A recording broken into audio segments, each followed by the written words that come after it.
You are listening to the Live with Courage podcast. Learn something new. Be inspired. Visualize your future. Feel empowered. Are you looking to increase your marketability as a project manager? DLL Coach offers training and certifications that will enhance anyone's resume, from project management assessment and certification to change management.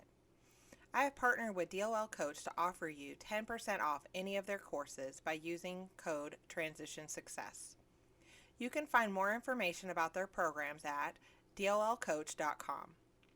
That's Delta Oscar Lima Coach.com.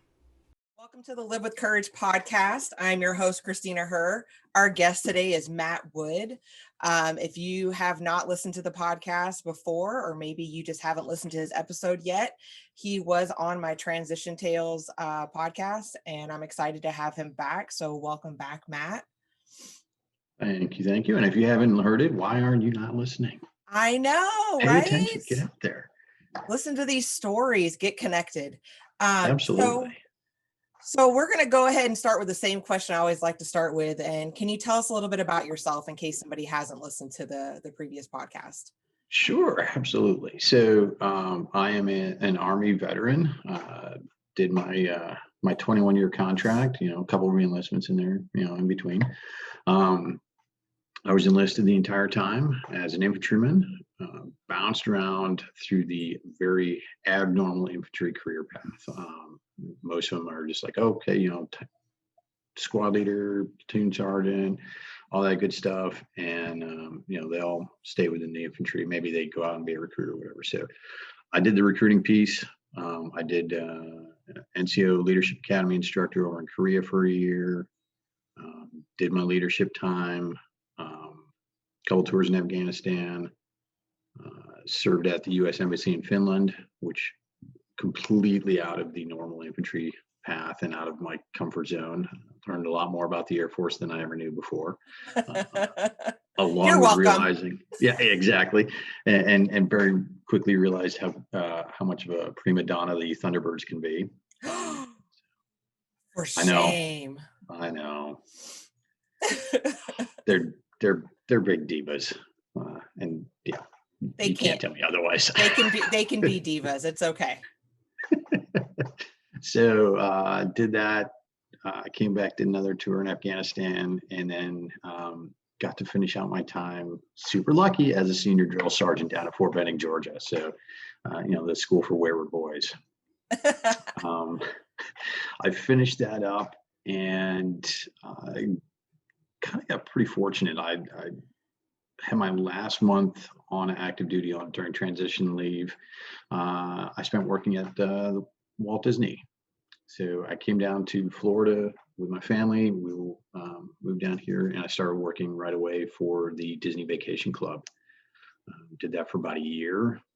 Went from there to doing a little private security work, which quickly cemented the fact that that's not where I'd ever want to be again. Managed to make my way back inside the castle and went to work for Disney Institute, which is Disney's external facing training component. They work with all kinds of companies and people and organizations to help them get better. I know somebody that actually she's active duty Air Force, and she was able to go do some time with the Disney Institute. So yeah. Yep. I think one of the classes I went through, we had some active duty folks and some other government types that came through from that alphabet soup that's up in DC. And then, so that was, for me, that was an internship. I finished that up and was fortunate enough to stay with the company, went over to their workforce management section, where I worked in labor and time, supporting all of the Florida-based Disney cast, along with their beach resort at Vero on the east coast of Florida and up in Hilton Head, South Carolina.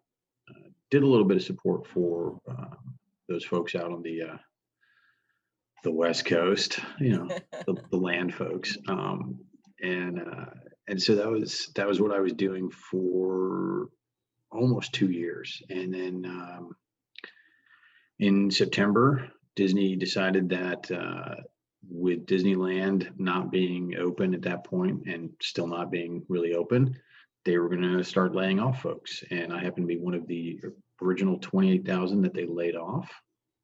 My final day with the company was December 4th. And since then, I have kind of been in the job search, but I also have been looking at going my own route, being the master of my destiny.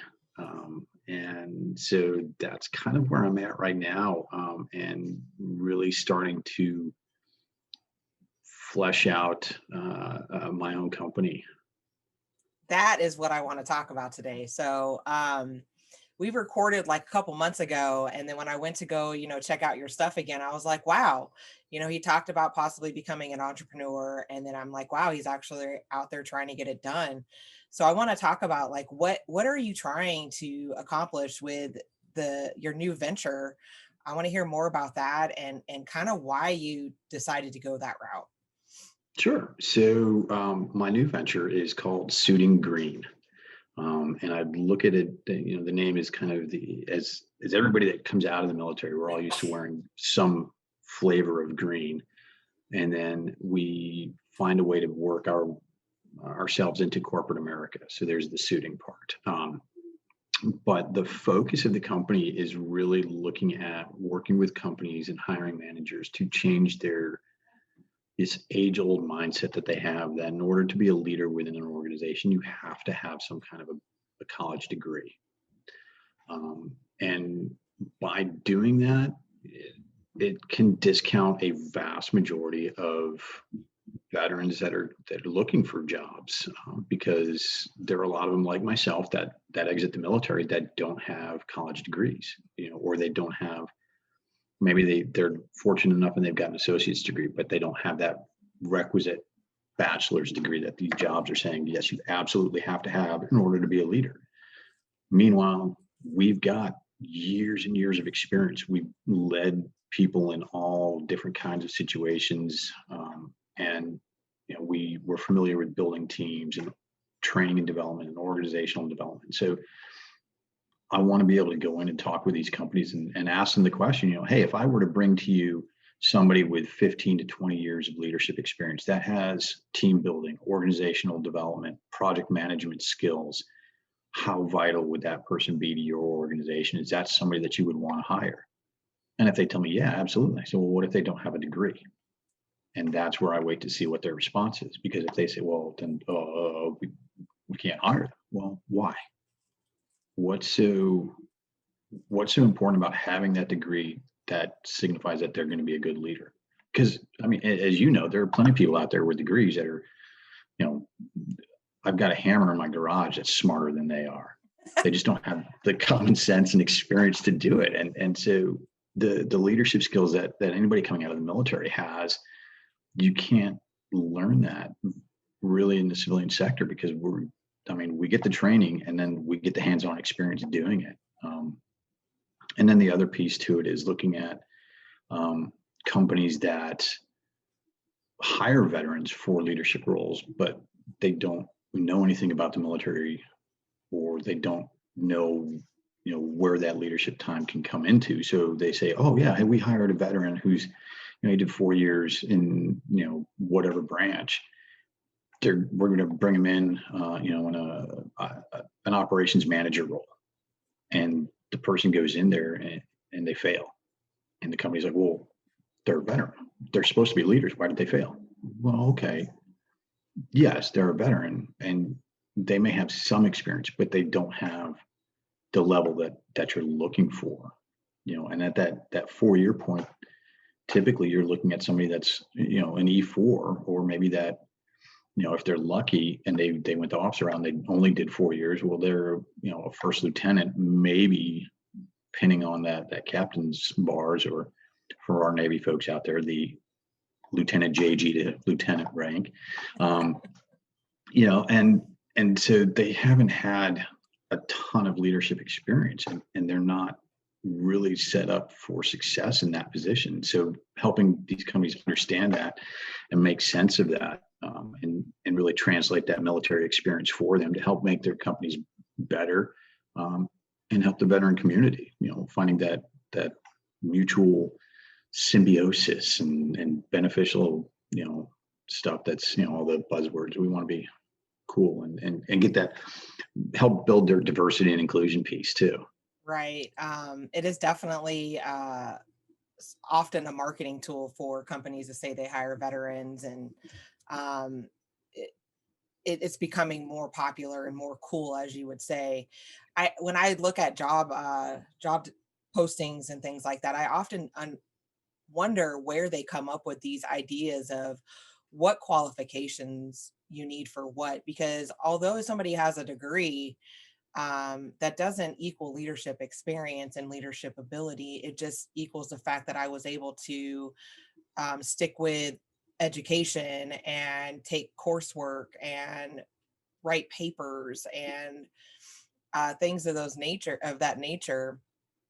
Something else that I think a lot of people experience when they transition out of the military into the corporate world is leadership is viewed differently in the corporate environment.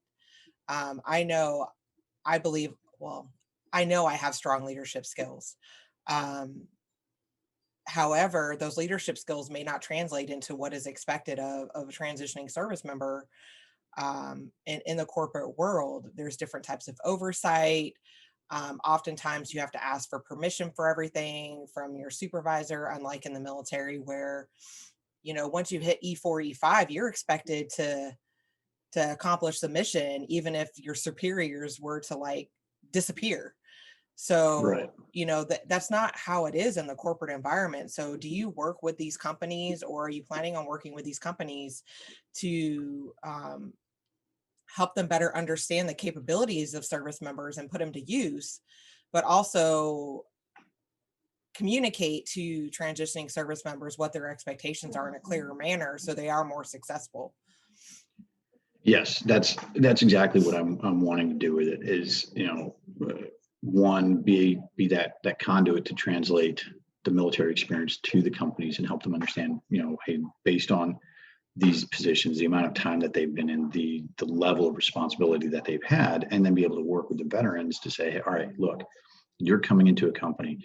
Yes, you've had X, Y, and Z leadership roles. You're this experienced. Got it. However, tone down your expectations of what you're going to do once you go in there in a leadership role. Learn the company, get familiar with it, find out how they do things as you're going in. It's the same thing that we've seen numerous times when new units, they have their change of command, and that new commander comes in and says, all right, all policies and things are in effect for the next 90 days. Okay, great. That gives them that opportunity to see how things are functioning, see what's going on before they come in and start making those changes. And the more the veteran community understands that when they try to go into those leadership roles, yes, there are going to be things that where you are expected to be in a leadership position and have to take responsibility and whatever and take ownership of things. But if you give it that time to understand what the culture is, what the company looks like, and how they operate, that gives you the opportunity to really be more successful. And it's going to benefit both that veteran that's in the position and then the company as a whole, because now they're not looking like, man, this person just came in and they're barking orders and trying to take over everything and rubbing everybody the wrong way. And you can't do that. That's not going to help anybody. And pretty soon, if you're the veteran that's trying to do that, you're going to be out of a job. Right. You talk about that 90 days, like that's best case scenario. Yeah. If you've been in the military long enough. I've had plenty of supervisors, not just commanders, but supervisors come into a new environment and just, take over, for a couple of different reasons. It could be the person above them said, hey, this needs to be fixed. Or, they're looking for that next promotion. And I think that's something that service members have to understand, is that you don't got to go in as a hard charger to be successful in the corporate environment. And if a company is asking you to do that, get some clarification. I know Right. I've struggled with that myself. I've been hired to go in and make some changes. And then that's not communicated to the folks that I'm working with, or that, I'm working side by side with, or overseeing. And, then it starts to cause some challenges within the work environment, because those expectations are not being communicated by those that they trust. So the transition from military to civilian is a very delicate, it can be a very delicate transition, not just for service members, but also the companies. Right. So I saw that you're like helping companies with translating military resumes and stuff. Are you just contracting with them and helping their Yeah. recruiters? So, so when I came up with this initial idea, it was actually over coffee with my neighbor who's retired Coast Guard. And one of those guys, he's over 6 feet tall. So if his boat sank, he could walk back to shore. But it was one of those discussions we had where it's like, okay, how do we really define these things, these traits? And so, I mean, there are a lot of great organizations out there that will help translate military jargon into civilianese, but helping the companies and everything, and like I was saying, when I started thinking about this, I was like, all right, well, let me hit the recruiters and see what they can do. And then the more recruiters I talk to, I realize, okay, they're cogs in the wheels. They're doing whatever that job posting says, and the guidance that they're getting from hiring managers. So they're great people to talk to, and I love talking to them because I get an idea of what it is that they're seeing when resumes come through, and so using their information to help veterans with their resumes, make them more knowledgeable, and better prepared to put those resumes in front of those recruiters. And then I started looking at it, it's like, okay, well, who's usually above them? Oh, it's the HR folks. Well, then I talked to a friend of mine who's got recruiting and HR background. He's like, well, yeah, their HR folks are great, and no offense to them, but they're task hoarders. They want to do everything possible that they can and keep everything controlled, so that they're like, hey, here's my job security. If I don't control this, then I'm out of a position.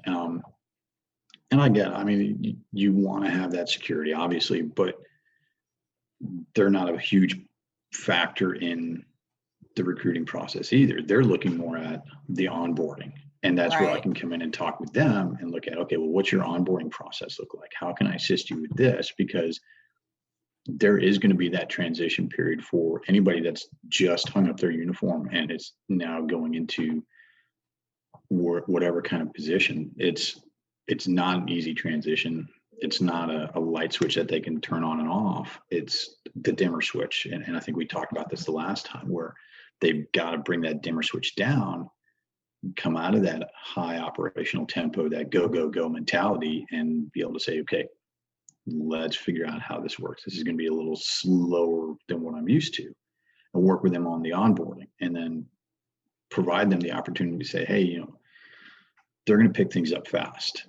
We all do. It's a trait that we pick up in the military. You've got to be able to pick up this information, and the good leaders are the ones that are able to go into a position and say, hey, I don't know this, but I'm going to talk with people that are in this position and figure it out, and have them help me out. And I'm going to swallow my pride and my ego and go talk to the people that are supposed to report to me and say, hey, how do you do this?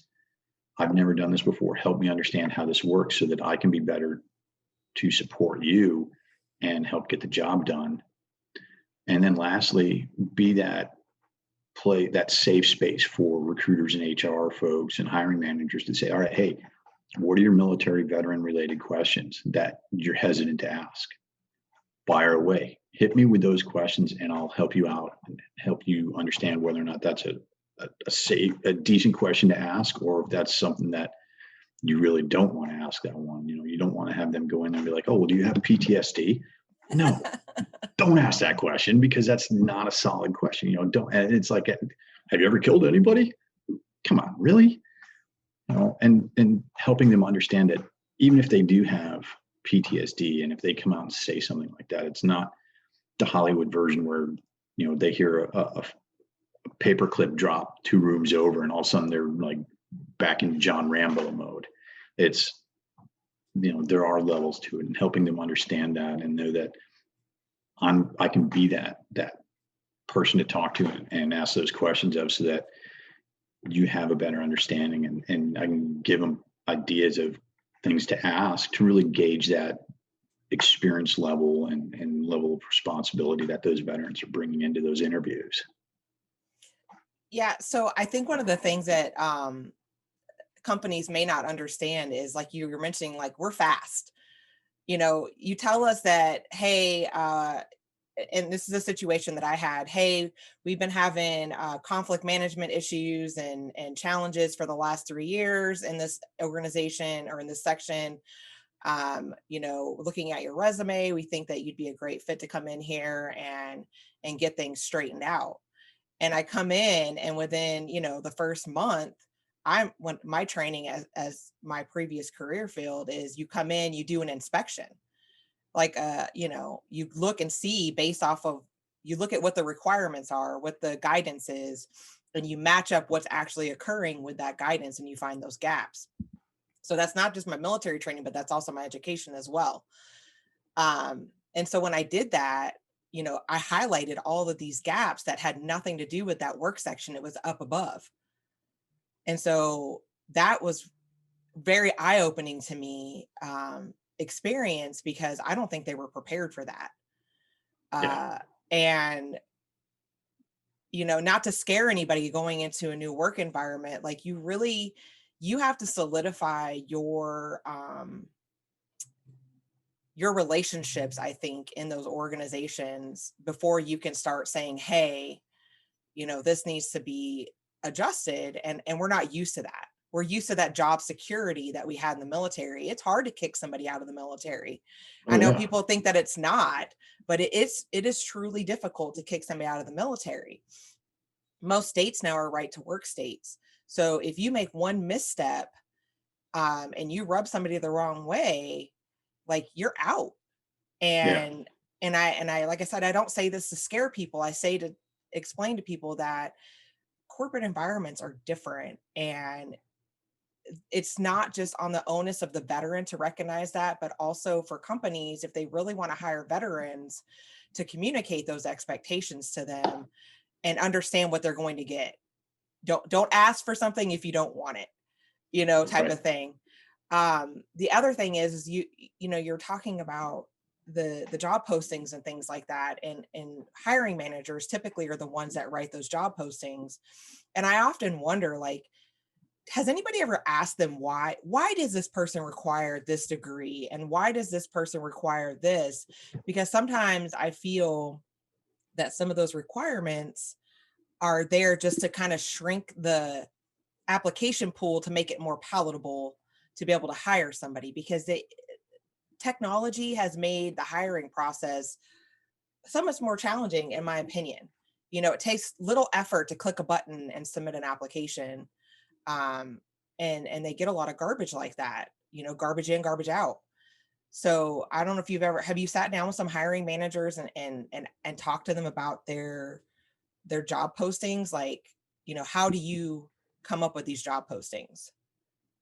And that's an interesting topic that I there's a guy that I am connected with on LinkedIn who actually had that kind of a conversation with hiring managers and said, hey, you're looking for these, you've got all this stuff on the job description and they're asking for a degree. Well, is the degree absolutely necessary? The hiring manager's response was, well, no, not exactly. Well, then why is it on there? Well, higher up's telling me to put that on there. Okay, cool. Let me go talk to the CEO and stuff. And the CEO was like, nah, I don't care. It doesn't, that makes no difference to me. But they're saying you're the one that's putting that on there and you don't care. Well, then why is it on there? So it's trying to understand that thought process. And like you said, I mean, there are a lot of companies out there that's how they whittle down the process. I mean, one of them being a company that I've applied to where, I thought, okay, I've got experience. I can do this job. But they were absolutely dead set on you have to have a bachelor's degree in order to come in and be any kind of a manager with our company. And so it was unfortunate. And the people that I talked to that had referred me and everything else were like, man, we don't know what to tell you. We're sorry, but that's just the way the company operates. And even jobs where you would think that the experience would outweigh the degree, they're still looking at that and saying, well, yeah, great. You can talk the talk all day long, but you don't have that degree to come with it. You can be certified in all different kinds of things. You can be in-flight missile repair, but without a degree saying that you have a bachelor's in in-flight missile repair, we're not going to take you for that position. It still cracks me up that they equate education with mastery of leadership skills, because honestly, some people get education not to be a manager or a leader or a CEO or a CFO. They want the knowledge and the skill set to be able to accomplish that task at an expert level. Right. And I don't think that people understand education in that hiring process. I give a lot of examples of my own because I have had a lot of challenging experiences, transitioning, but I have a master's degree in human performance technology. That is performance improvement. I have a mastery level education in performance improvement. I cannot get a performance improvement position because I don't have a master's degree in engineering when I'm applying for an engineering company to do performance improvement. What does master in engineering have to do with a master's in improvement? Exactly. Do you want to, I don't need to be matter of fact, it's worse to be a subject matter expert and try to do process improvement because you're biased against the process and doing it how you've always done it type of thing. So, a lot of this has to do with education and understanding what education even means. It doesn't mean leadership. Education means that you have knowledge, extensive knowledge in this subject. I have a bachelor's degree in project management. I can't get a project management job to save my life because I don't have a PMP. So it's a lot of this is arbitrary within these companies, in my opinion. And, I'm so thankful that there are folks out there like you that are doing the work to try to bridge that gap between, not just for service members, because if you think about it, there's a lot of college kids coming out of, I call them kids, I shouldn't call them kids, young adults coming out of school that are struggling to get jobs. Right. They apply for an entry-level position that they're going to barely even be able to make their rent, and it requires a bachelor's degree. That's just insane to me. Yeah. In fact, my wife had gotten a job posting from a recruiter that it was an entry-level IT position or entry-level position, bachelor's degree required, master's degree preferred. Like, really? For an entry-level position? I mean, that's got to be entry-level. That's going to be paying a pretty fair salary if that's the requirements that they've got. But yeah, and that's exactly what I'm hoping that I will be able to continue to do is, say, hey, look, I mean, for years, we all watched Dirty Jobs, and we know Micro is a fantastic proponent of, hey, all this other stuff outside of college to do these jobs. And you don't necessarily need to have the degree. It's great if you've got one, but you don't necessarily have to have that one to be really good at something and be successful with it. And, so that's really, I think, the overarching mission set of what Suiting Green is here for, to say, we don't need to necessarily have a degree or, that whatever, to go into a job and be successful. There's so many people out there on LinkedIn that will talk about, hey, as a recruiter, you should be recruiting for the right fit, and then you can train them. Great. But you're the recruiter saying that. You got to get that hiring manager and that company leadership to buy off on that as well. Exactly. So That's where that the problem lies. the hiring manager is the person that's going to hire. I've been interviewed by people that weren't the hiring manager, and they're like, oh my God, I really want you. Like they were taking this one person's job and splitting it in two. And they're like, wow, you'd be a great, we would work well together and all these other things. And then, the hiring manager had a different idea about who they wanted to hire. So there's a lot of different components to this process that I don't think a lot of individuals understand. We were talking about how leadership is different in the military as in, the civilian sector. Do you know of anything that either a service member can do on their own, or maybe companies are starting to, when they onboard a leader, maybe give them some different leadership skills that they maybe want them to use in the company? Because if everybody's using like similar leadership tactics, it's going to probably make communication a little bit better across the board in that company. So do you know anything about any programs or anything like that? Not that I have seen, but this was something that I brought up in conversation with my leadership when I was with Disney. Was, look, they had talked to me about moving me and providing me with a promotion that would put me into a leadership role. And when COVID hit and all that kind of went, whoops, well, we're going to have to hold on that.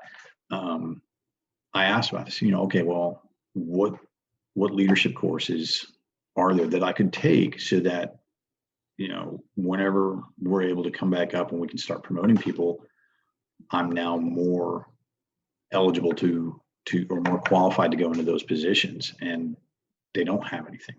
The only positions they had, the only way you could do something like that was you had to already be in that position.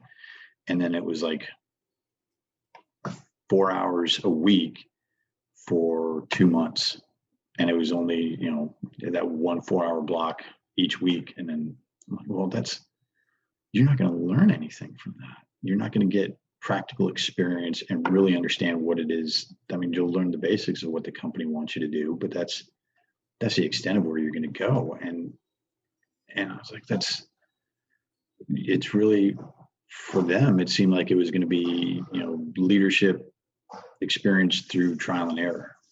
And I mean, okay, that's a technique, but ideally you want to say, hey, let's set you up for success so that you know how to take care of people, because otherwise you're going to get somebody that it's never had any leadership experience, and now they're in charge of people, and they're going to lose respect from the people that they're supposed to be responsible for, because those people are going to know, hey, this person doesn't know anything. They've never been a leader.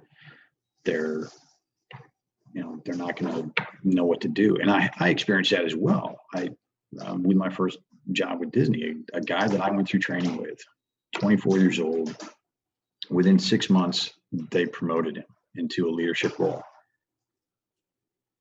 And in a sales position, you've really got to understand how to make the sales and be successful with that before you can even contemplate looking at advising others on how to be better at it. And I tried to help the guy and say, look, these are the things that you're going to run into. These are the walls and hurdles that you're going to face as you're looking to cement yourself in this position. And unfortunately, the response was, okay, yeah, I got it. Oh, sure. Not a problem. Like, all right, dude, listen, I'm trying to be your friend. I'm trying to help you out and give you some advice. I'm not telling you how to do anything. I'm just, based on my experience, these are the things that you need to be aware of to help you become better. I want you to succeed in this because you're in the role now. And regardless of my opinions on how quickly you got up there or how you got there, I want to help you out and make you successful. But if they're not going to, if he didn't want to listen to me, there's nothing I can do. And he left the company within 3 months of that anyway. So. And that goes back to leadership is more than just knowledge. You can be a subject matter expert in something, but if you don't know how to communicate, if you don't have the backing of your supervision, there are so many different components to leadership that I don't think get communicated in the corporate environment. And I think they believe if they've never served in the military, or even if they have, maybe they served in a different generation, but people believe that military members, we are trained to just be non-thinking followers. And that's not the case. We are trained to be leaders from the beginning. Even in basic training, they pick leaders within, your flight, platoon, whatever you call it. And they expect you to be a leader, and they keep trying it out. And, honestly, the best followers and best leaders are the same people, Right. and we have these skill sets. And some people, like you said, that have been in the military, maybe they didn't develop their leadership skill sets as much as they could have, based on how long they were in or the opportunities that they were provided, and also the service. I've talked to different people in different services, and when they give people responsibilities, it's at different levels. But that goes back to, you can't judge everybody based off of, you can't just say an E5 is an E5 is an E5. You can't say all E5s have great leadership skills and things like that. And that's the whole purpose of doing reference. I don't think they call references anymore. No. Or if they do, they're not asking the right questions. And this is not just about, to me, this is not just about hiring veterans. This is about making sure veterans are successful. And that is my biggest concern, is that we have a veteran success crisis where veterans are not being successful in their first, second, third, fourth, fifth, sixth job. And I don't know what it is. I hear from both sides, like, there's veteran critical theory, which talks about, the way that folks think about veterans and how we're stigmatized and we're labeled and we're treated differently. And then, you've got companies saying, hey, these veterans are coming in here and they're not fitting into our culture. And, so what's the answer? I want to know what the answer is, because we're human beings. We're going to judge people. We're going to label them based on past experiences. But how do we filter that? Our brain is going to turn that on, but how do we teach people to filter that and become better leaders and better followers and better peers and colleagues? I don't Right. like, I want to know what that answer is. You probably, you just started on this journey, but that's a question I want answered. Yeah. Well, and so like when I was a drill sergeant, I used to play the game. I would put people in leadership positions within my platoon because it amused me. I was like, oh, That is so not nice. I'm going to put Joe Duffelbag in charge of the platoon and, see what happens. But the other science to that, though, was looking at the psychology of it, is saying, okay, sure, this kid can't, find his way out of a wet paper bag, but what does he do under pressure? How well does he work? And how well does the rest of the organization support him during this? And then, you find out what they can do and what they can't do. But you want them to fail as well, because that's how they're going to learn. And so, yes, it may have made me laugh watching them struggle and try to get everybody to do the right thing, which resulted in a lot of push-ups. But, I think that goes back to what you're saying, the organization supporting them. If you bring a leader in and you have a lot of subordinates under that leader that have never had a strong leader and have always been able to manipulate the system, in their favor, that's going to cause some dissension. You know what I mean? And that leader has to find a way to work within that until they can gain the power that they need. Because if they don't have that power so when you're in the military, you have power based on your rank. Right. And even then, the people above you have to support you in that power. But that doesn't really doesn't exist in the civilian sector, that I have power over you, ha ha ha, type of thing. So you need the support from those individuals. And I learned that the hard way in basic training myself. I was a dorm chief. I made the mistake of raising my hand when they asked who was in JR or TC. And volunteer. Don't ever volunteer in basic. I was a hard charger. I was ready to be in the Air Force, right? And I had JROTC experience, and I'd always wanted to serve my country. And they made me dorm chief. And I'll tell you what, that was a hard lesson for me, because not that I was a terrible leader, it's I did not have a relationship with the individuals in my flight. So they sabotaged me left and right. And I finally, I went to my TI and I'm like, can you please fire me? And he's like, and my TI loved me. Like, he's like, no, I don't want to fire you. And I was like, please, please, please, please fire me. He's like, well, if I do, I'm going to have to embarrass you. And I'm like, embarrass me. I said, because I am miserable. I said, these ladies are horrible. Women are horrible, if you didn't know that, when they're young. Yeah, we're catty. I mean, even as an adult, I've experienced that we can be catty. I don't know where we learned that from, but it's kind of how it is. So, you learn those hard lessons in the military, and I learned that relationships matter. And Yes. and I also learned the hard way of not always being supported by the people above me. Like, you learn all these lessons, and so you learn different strategies. Um, and you can't sometimes you can't teach that stuff, you know Yeah. and we have these bad habits. Even me, like, when I got out, I was an E5 when I got out, so I was an NCO. I'd been an NCO for half my career.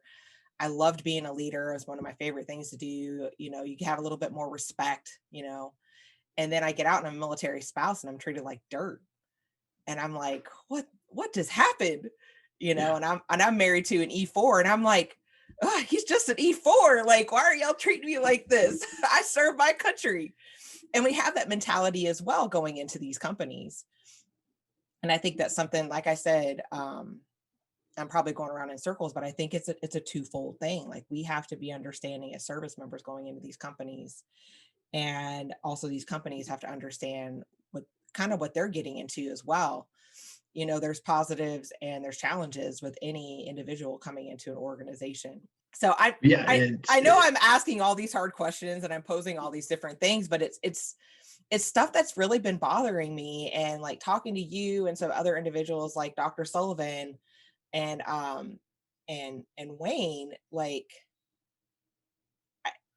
it's so crazy. People expecting service members to come in and be civilians. Like, Right. some of us can do it. I know some that can, but I think it depends on the type of environment you were in when you were in the military and the mentality that you have. I am the veteran that I do have a potty mouth, so I have to be careful with my potty mouth when I go into certain organizations. Um, if I could have a beard, I probably'd have a beard. I wear grunt style. I drink Black Rifle coffee. Like, I like guns, pew pew, like all that good stuff. Um, and so I have to make a choice when I go into a company. Like, do I want to conform to their culture, or do I want a company where I can be myself? And I'm not saying that every company needs to be like, yeah, come in and drop all your F bombs for us. We love F bombs. Come on in. Yeah. That's not what I'm saying. But, you know, a lot of the positions, actually all the positions that I've had since I started working, I was a stay-at-home mom for a while, have been working with the military. So I had to pick between being what my customers need, the service members, or being what the people above me wanted me to look like as a poster child. Right. And those don't match up. I'm sorry, they No. don't. If you want me to resonate with service members and you want me to get them to seek help, and because I was in resilience suicide prevention, I got to have a certain kind of thing about me, right? Mm-hmm. And, that tended to make me more successful with the service members, but less popular with my colleagues and with the people above me. So we have all these different challenges. And like I said, I speak a lot from experience. I've been doing this, I got out in 2008. So I've experienced transition for quite a long time. And I don't think I'm ever going to transition completely. No. I'm just No. that Well, person. yeah. And then I think one of the other things to look at with companies is, because everybody's so focused on diversity and stuff like that, which is awesome. And I'm absolutely 100% on board with that. But what do these companies have for their diversity resource groups? How solid and robust is it? Are they active? Are they inactive? And if so, what's your veteran resource group look like? when a veteran gets hired with your company, do you have somebody that is either a veteran that's already within the company or somebody that's familiar with the military or whatever that can link up with them and be a sponsor or a mentor for them and help them make that transition a little bit easier so that it's not, hey, we're throwing you into this position, go for it, sink or swim. It's now, all right, cool. I've been here for a while. Let me help you understand what this company operates like so that I can make your transition a little bit smoother. And now you're getting that hand that's there to, be there if you need it, but doesn't have to, guide you through everything possible. Somebody that you can talk to. And then that helps with your employee engagement because now you're getting that new hire really invested in the company because they know that there's support for them if they need it. And as we all know, if you've got engaged employees, your retention rates go up. Right. And that's what companies want, that because if you're losing people left and right to turnover, that's costing you money. And why do you want to lose money when you can maybe spend a little bit extra to flesh out your group, your resource groups, and make it a better experience for the people coming in? So let me ask you this. Do you think there's a fine line between diversity and culture fit? Like, fitting into that, how far does a company have to change to hire people? I think there's a fine line there. I think, we need to have a more diverse workforce. But when we join the military, we know we're going to be wearing a uniform. We know we're going to be saying sir and ma'am to officers. We know we're going to be saluting people. We know there is this culture fit that we had to fit into. So I think that we're doing a lot of work to make sure that veterans are being included into that diversity and inclusion. But I also think that there's an important place for a culture, a corporate culture, or that culture of that company. And I wonder if there could be like some type of boot camp, going into that company saying, hey, this is how we operate. We expect you to dress this way. We expect you to not use vulgar language. We expect you to use this conflict management style. You see what I'm saying? Like, I know they have these onboarding programs, but I don't think that they have one that says, here's how you're going to fit in and be successful in this company. Yes, we want you to be able to maintain your veteran identity, but we also have a brand to uphold within the organization. And this is what our expectations are of you coming in and being a part of who we are. I think there's a fine line there. And I think sometimes, we don't really know where that is when it comes to going into a new position or a new role. Right. No. And really, if anybody's looking at a company that they want to go work for, I firmly believe that the onus is on them to do their research and find out what the culture is of that company. But yeah, absolutely. I think there should be something as part of the onboarding process as you're meeting people. Disney does their traditions for all new hires where they go and they talk about, hey, this is Disney look. You have to dress a certain way. You have to look a certain way. You have to point a certain way. Oh yeah. 2 fingers. Yep. You have to point a certain way. Or your knife hand. And so they go through all of that piece and they talk about, everybody's a janitor and you're always doing this and that, but there isn't that piece for, okay, well, if you're going to be in a leadership role, then this is what is expected of you. And I mean, maybe they do that as part of their, I call it the reserve leadership academy, where it's 1 week a month and whatever.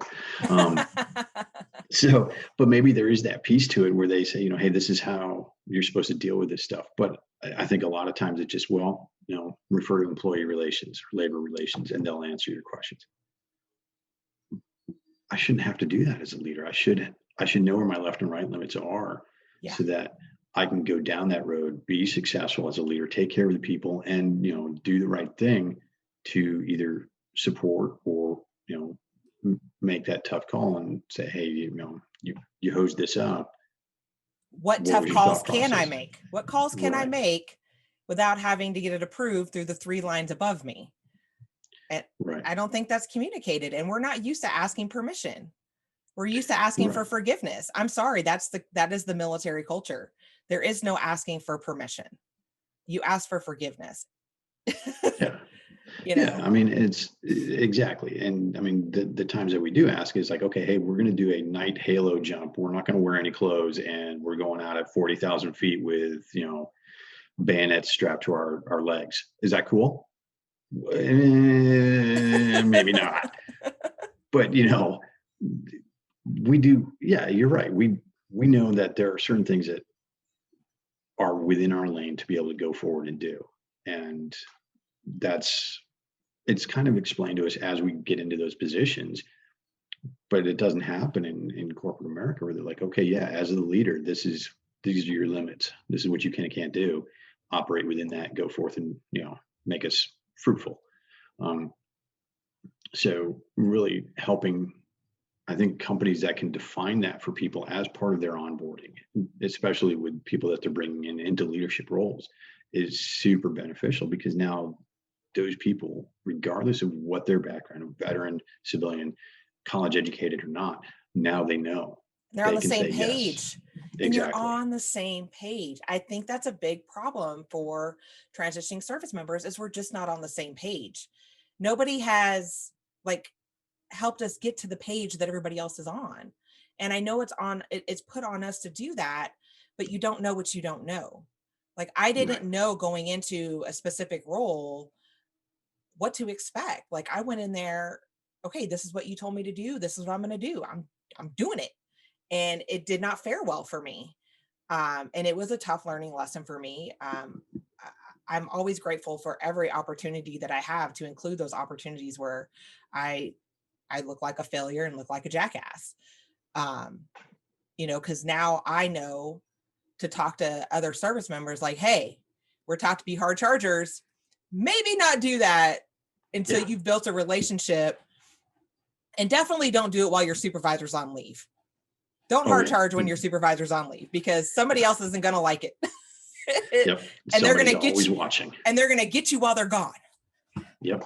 And Exactly. that's happened to me. Like I'm telling you, I am like the anti-story. Yeah. I'm the reason for the safety brief. Yeah, pretty much. I could not fathom before that position that I was in having to tell, transitioning service members on my podcast right now, hey, don't do no hard charging while your supervisor's gone because Right. Yeah. you have no top cover. Yeah, exactly. It's just not what we expect. And I'm not knocking corporate environments at all. It's just different. And, it's stuff that's unexpected to me and things I can't make this stuff up. Right. Yeah. So, No, exactly. Yeah, and that's why it comes down to it. I mean, as we all remember from safety briefs, there's a reason that the safety brief is there, and you're like, well, that's common sense. Well, like, who did that? yeah, but it's the when we all hear this, and the people that are like, well, that's common sense. Why would you do that? Well, common sense only comes through experience, and so unfortunately, somebody had to learn that Yeah. you don't do that certain thing. So, What's the saying? Common sense isn't always so common. yeah, exactly.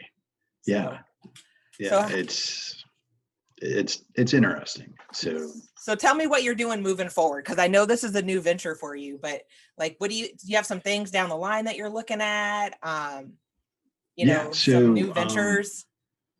So I'm doing quite a bit. I've been actually keeping my plate pretty full moving forward. Here in Florida, they have a veteran entrepreneur initiative where you go through this 10-week cohort, and they walk you through all the stuff to help you really establish your organization, what it is that you're planning to do. And it's not, all right, what's your business plan, and let's talk it out from there. It's all right, let's build a business model first and go forward. Let's go through marketing. Let's talk to lawyers and stuff and see, what's your elevator pitch going to be and all that stuff. So it's a fantastic opportunity. It's a lot like what Bunker Labs does, which is another thing that I'm in as well. You know, I figure the more knowledge I've got, the better. Yeah, I'm bunker also. We're good. Yeah. So, you know, taking advantage of that. And then I'm, you know, I know that even with my, you know, the benefits that I've still got coming in and my wife's still working, we've still got to be able to continue to pay the bill. So I'm looking at, you know, where can I find something to help build that financial foundation, build it back up a little bit more, and, you know, continue to provide for us while I'm venturing into this area and looking at a lot of different opportunities that can come with that. So, I mean, this was the thing that I've become very passionate about, Suiting Green. I really think that there is a place for it, and I really think it's something that is going to be a huge benefit to corporate America and to our veteran community, and then overall to people in general. And I really think that this is an opportunity that I'm going to be able to go far with, and hopefully turn around and, you know, be able to help a lot of people with. And so but I understand my limits, and I know that I'm not going to be like, hey, let me go out and hit Disney and try to make their, you know, change their corporate culture. It's, you know, let me start small, stay here in Central Florida, work on here, hit the 500 to 2,500 employee companies, work with them, develop the model, get more comfortable with it, and talking to these people and showing them that this is what we can do, how I can help you, and how you can go from being veteran friendly to veteran ready. Ooh, I like that. Yeah, you know, that's become one of my catchphrases. That and break the hiring mold. Break the hiring mold. Yeah, I like that one too. But yeah, instead of what you said, veteran friendly to veteran ready. Right. Yeah, you can be all friendly all you want and hire us, but you gotta have an environment where we're gonna be successful. Yeah, because there's so many companies out there that are like, yeah, cool, we're veteran friendly, we'll hire veterans all day long. We got our 10,000 check marks, and well, where are those veterans working? Well, you know, they're in security, they're, you know, doing this and they're doing that. Well, I got a story for that too, but I'm not going to go leadership roles. You know, because I ran into guys with Disney that were working security, and I'm just like, how you have the same experience as I do? Why are you in an hourly security role checking somebody's bags coming into Animal Kingdom? What happened? Why are you here? Well, it's just the job I could get. Yeah, okay. That's essentially what it is. Like, I don't think that we initially apply for those positions, or even if we apply for them, when we get interviewed, they're like, well, we think you'd be a better fit over here in this cubicle where you don't interact with anybody. And oh, by the way, you face the door. Does that work for you? Yeah. And that's how they get around asking the PTSD question, in my opinion, is they try to find those positions where they're not worried about you like losing your shit. And yeah. You know, every time the door opens, they're going to be wide-eyed and honestly, those aren't necessarily the challenges they need to worry about with PTSD, in my opinion. They need to worry about the conflict, you know, the conflict within an organization, you know, managing that and having protocols in place to where it's okay for individuals to walk away. I was told I wasn't allowed to walk away from conflict, that I had to stay and deal with it and take care of it, which is not conducive to somebody with either anxiety, PTSD, or anything like that. For a normal human being, I think it's crazy that you can't walk away. Like, what do you mean I can't walk away from conflict? That's like one of the number one things you're supposed to do. Walk away and cool off. And then come back to take a few breaths and just settle down. You know, and there are some people that I've run into as well that like to poke the bear. As soon as they find out you've got PTSD, they're like, let me see how far I can take this person, you know, which will go back to, you know, number one, not allowing that behavior to happen, and two, education.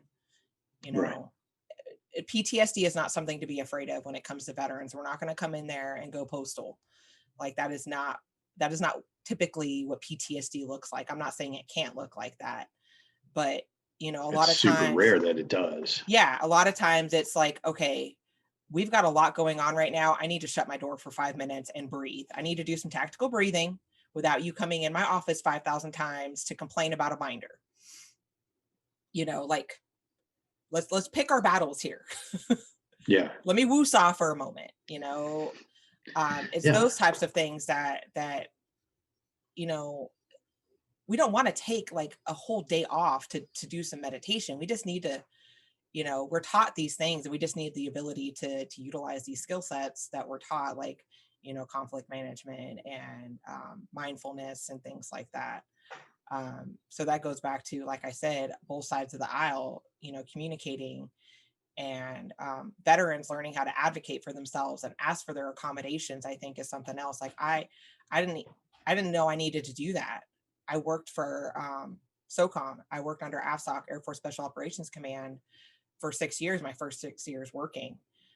Didn't even realize I had PTSD. And my boss knew. My boss figured it out before I did. And he had great top cover. He got me to go to therapy, and and people would poke me. I'm not kidding. They would poke the bear, and he'd be like, stop it. Like, he would be like, you need to stop. Like, that is not okay. I mean, he wouldn't tell them why. He'd be like, Christina has PTSD. Stop that. He'd be like, look, that's inappropriate. So, but I didn't know about ADA stuff because I didn't need it. I worked in a command that understood PTSD, TBI. I had a great supervisor that understood that stuff. And then I get into a job where it's not understood. And that was an eye opener for me as well. And that's why I say that this is why I do my podcast. Whether I'm going to tell my story or somebody else is going to get on here and tell theirs, we have to advocate for ourselves, and then, help these companies understand, hey, PTSD is not something to be scared of. TBI, right. TBI, some people who suffer with TBI, you wouldn't even know because they've learned how to hide it.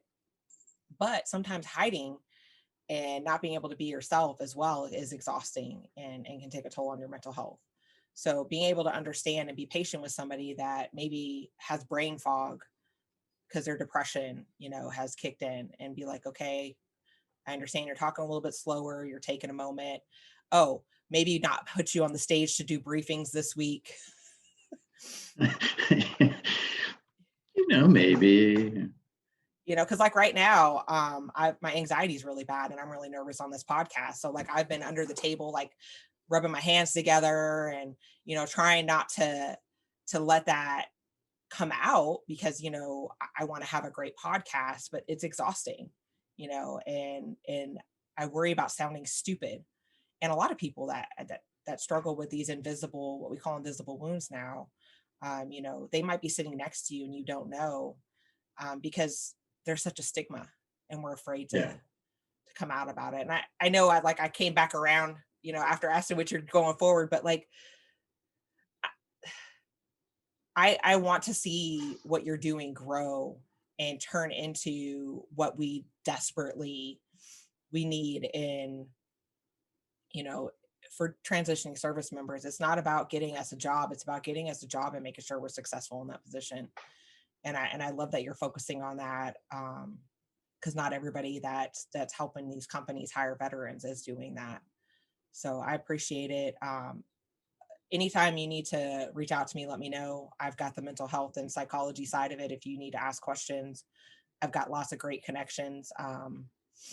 So whatever you need from me to be successful, I want to see this happen. I'm very excited for you. I appreciate it. Yeah, it's a fun venture because I think for me, it really comes back around to helping people. And that's the biggest part of the passion is wanting to help people. And the more I can do that, I think the better off I'm going to be, mentally and emotionally. And I think, you want that balance out there. You want people to be successful, and you want organizations to be successful. And as veterans and military members, we understand that our job is to make the organization successful. And that's what we want to do. And if I can help make that happen for the veterans and for companies, then I feel like I've done my job at the end of the day. That's awesome. So do you have any final words for any transitioning service members, or maybe companies that are listening in, anybody in the military community? before we pop off the podcast? If you've got questions, if you're trying to find ways to go from that veteran friendly to veteran ready, I'm here. Suiting Green. I'm up on LinkedIn with that, and I've got a pretty basic web page set up as well. But find me on LinkedIn, and we'll set up a time to talk. I'm here. I'm here for anybody, veterans, companies, whatever. I want to help. Absolutely. Thank you so much for coming back on the podcast. I really appreciate having you on here. So everybody, thanks for listening to the Live with Courage podcast. I'm your host, Christina Herr. Tune in next time for more military community support.